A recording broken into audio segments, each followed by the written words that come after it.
Gusto ko tong filter na to eh. Hindi makikita yung haggard na mukha ko. Kumusta naman kayo? Basta araw nyo.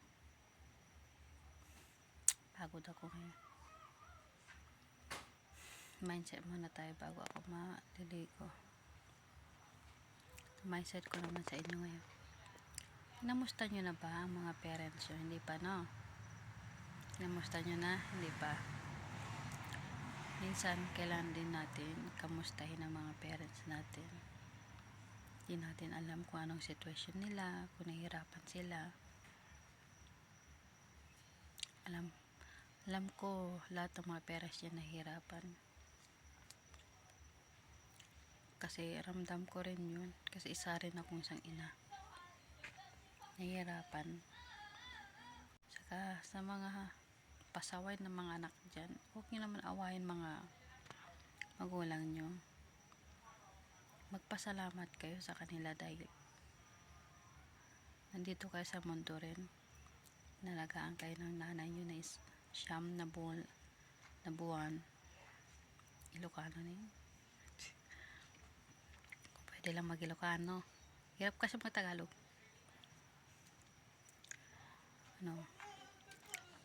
Inalagaan tayo ng sa tiyan nila na siyam na buwan. Tapos paglaki natin, kapag nung lumaki ka, nandun pa rin sila. Pero nagkaisip ka, asan ka? Wala ka sa tabi nila o kaya inaaway mo sila. Huwag ganun. Kumustahin natin sila. Saka huwag natin awayin. Alam ko minsan yung mga nanay natin pasaway. Masungit. Lagi tayong sinisigawan, inaaway. Pero natural lang sa kanila yung tawag dun. Nag-ano sila ng attention natin kasi wala tayong time sa kanila. Naging busy tayo.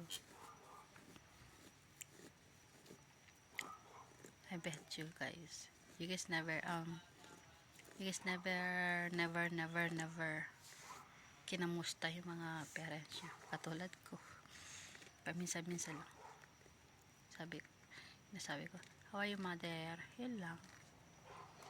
Gino-joke ko minsan. Swerte nga ako kasi lagi ako may kape every morning. Swerte ko sa kanya. Ay lalab ko yun. Nanay ko lalab ko. Yan. Payo ko sa inyo. Kamustahin yung mga magulang nyo. Kasi mahirap walang nanay. Mahirap talaga. Paano kung wala na sila? Saka mo na lang mahal. Sabihin mo sa kanila mahal. O minsan hindi ako nag-I love you sa kanya, sa nanay ko. Pero pinaparamdam ko rin minsan lang. Pero totoo. Kailan nating maglaan kahit konti oras sa kanila. Kasi mga nanay, tumatanda na rin sila. Kailangan nila ng attention natin. Di ko alam kung anong pinagdaanan nila nung nalagaan nila tayo, diba?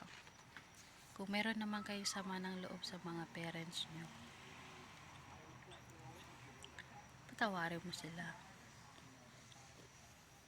Patawarin nyo. Ang Diyos nagpapatawad. Tayo pa kaya huwag ganun. Patawarin natin sila. Paramdam natin sa kanila na mahal natin. Kasi ganun sila nung tayo bata pa.